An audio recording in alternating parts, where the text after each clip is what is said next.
Guys, I have to tell you something. Are you ready? You are awesome!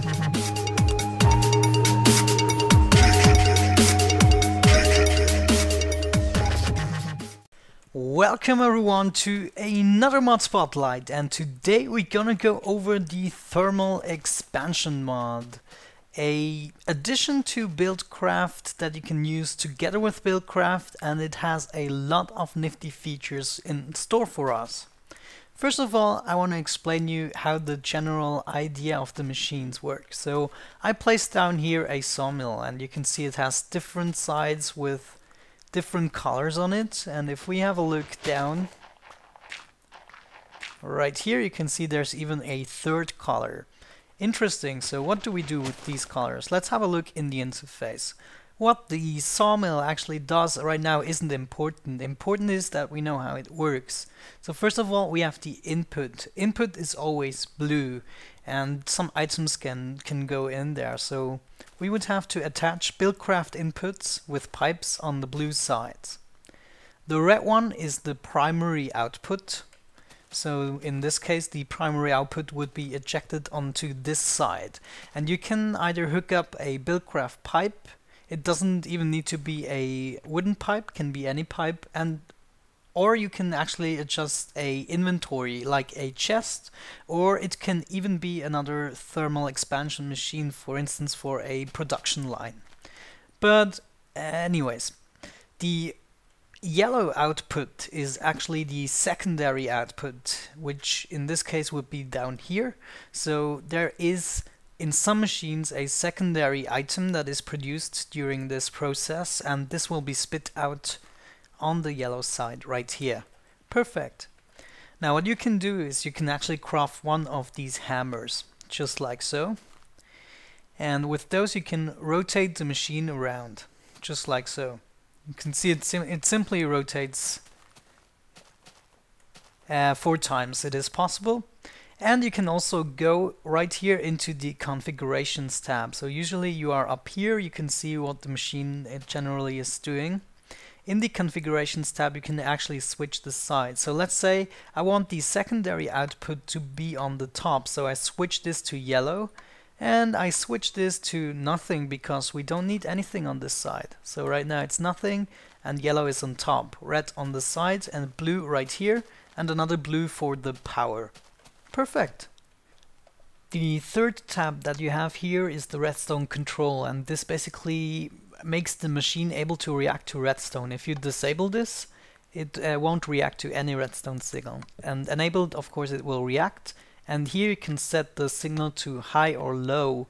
Low basically means that it will react to the off state of redstone signals, and high means to the on state. So right now I would have to give it a redstone signal for it to be enabled. Alright, so the first thing I want to show you is the powered furnace, and I figured that you don't need to have a blue input for the power. It will power up anyways. You could also fill in a battery if you wish. You can see the blue input is on the left side and the output on the top, and down on the bottom, whoops, I have a blue, which I don't really want, so we're gonna shut this off as well, just like so. And let's see. Oh, we can even have a smooth side right there. Alright, as you imagine, the powered furnace will cook up stuff for you, and under the redstone control you can actually see that it requires a signal to be shut off. So as long as you don't set a redstone signal to it, we can do that right away. And it should be stopping after this item. There we go. Pretty good. Now you can also put a chest on top of this, and the items from the furnace, you know, on each cook update are going to be placed into this chest because, whoa, we have the orange output on the top. And I placed the other chest intentionally so you can see the item are going in there and not in there. Wink wink. Alright, next machine. Let's have a look at the pulverizer, this little machine right here. You can see I already filled it up. It has a input and 2 outputs. Let's see what you can do with that. You can put in quite a few materials actually. Let's start with some stone. and this will actually yield you cobblestone. Pretty interesting. Sometimes there is a side product, I'm not quite sure, but let's put in some cobblestone. I think the side product of cobblestone may be some gravel from time to time. So you get sand and gravel out of that. Interesting. There we go, the gravel. Now we can also put in some sandstone. Let's see what it does with that. Will give us some sand, of course, logical. Pulverizer. Why not? Then we can try with some glass. Now let's see that process. And we get sand. That also makes sense. Cool. What else do we have? Can we put in gravel? Yeah, I'm not sure. Yeah, we can put in gravel. But more interesting will be the iron ore. Now gravel, that also makes sense. Flint. We have some iron ore here, and we get actually the pulverized iron ore. Now this pulverized iron ore can be cooked up to get an iron ingot, but it can also be used in other recipes.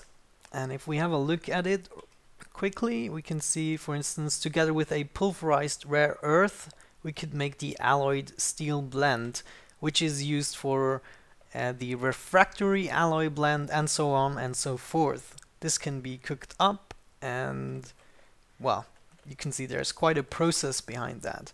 Now let's actually cook up some gold ore as well, and we should get, of course, the pulverized gold ore. Now, if you want to check on the forum page, it's really well explained, and you can see there's a pretty convenient table to see which materials get what. So netherrack can be made into cobblestone. Pretty cool. And what else? We have blaze rod.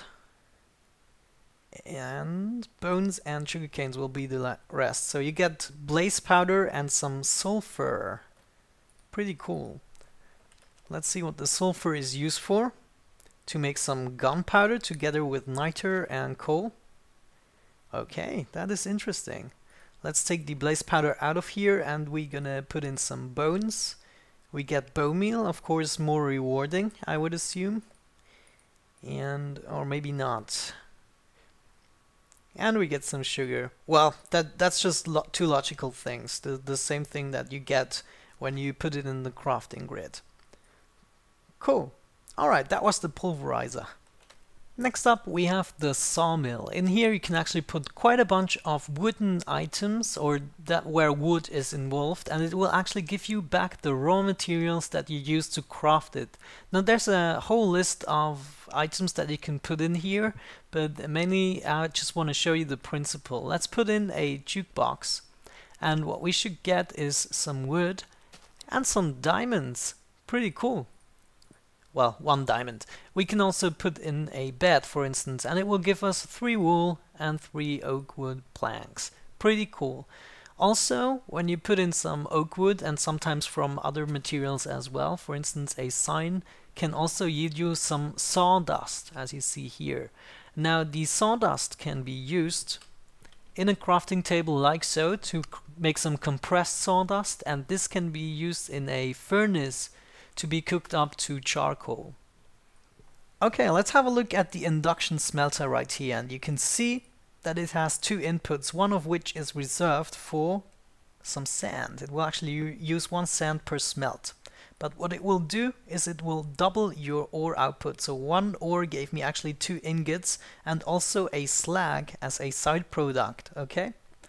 This also works with the pulverized version of the ores, just like so. And currently it also works with ores from mods such as copper and tin, which is pretty cool. Now it doesn't work with the industrial craft dusts, because otherwise you could exploit and quadruple your ore input or outcome, and that wouldn't be cool, would it?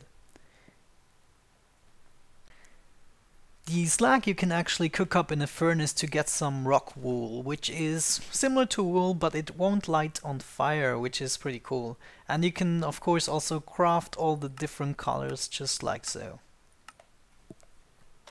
Next up we have the glacial precipitator. And you can actually fill this up with water. It doesn't require any power to go off. Simply hook it up to a water tank or a pump of any sorts, and what it will do, it will actually create some snowballs for you. Pretty cool. Right now it's full, of course, so let's get it out and you can see it working. Now of course you can switch to all these modes, and right now it will produce some snow with the water that it has over here, and if we switch to this mode it will produce some ice, which is pretty darn awesome. Just like so.